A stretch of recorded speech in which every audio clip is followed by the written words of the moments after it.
Hello guys! Welcome back to my channel. O karong adlaw ato ning sugdan ang misyon nga pangita og tipid og lami and barato nga pizza and ice cream diri sa Davao. So tara, let's go. O karon guys, naabot na gyud ta diri sa usa ka gamayng pizzahan ingon sila barato ra diri ang pizza og lami daw ang ilang pizza diri. So tara, testingan nato ni. O una nang titistingan ng ilang ice cream guys. So sa halagang 20 pesos sulit din siya. Daghan na siya and lamig po siya. Yan flavor din siya. So the kids actually enjoy it.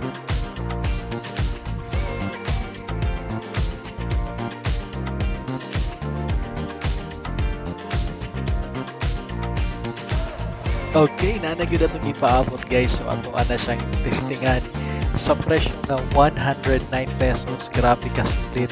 Dili tipid ang toppings. Nya crispy pag yun ang crust. Pangmasa ra kaayo siya. Dili kay siya murag nindot or stylish tanawon pero lamig gud siya. Murag marato lang gud siya pantanawon. Panglasa lang kay panglasang Pinoy. Sa tinuod lang ha, wala ko'y dakong expectation ani pero pag tilaw na ko na lamian jud ang mga bata, makaingon yun ka nga lami and sulit yung gibayad. Dili kay perfect ang iyang presentation guys, pero ang lasa walay makaluping. Murag tag 300 nga pizza pero ang price kato nga.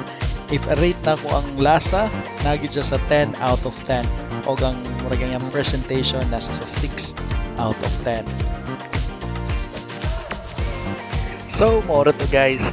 Nakakita na tag barato pero lamig nga pizza and ice cream. Busog na, tipid pa. Kung ganahan mo sa ingon ani nga food trip, ayaw kalimot og like, share, and subscribe para updated mo sa sunod na akong laag lamian discoveries. Kung namoy suggestion nga place o pagkaon nga gusto ninyo tukion nato sunod, i-comment lang below. Kita kids, thank you!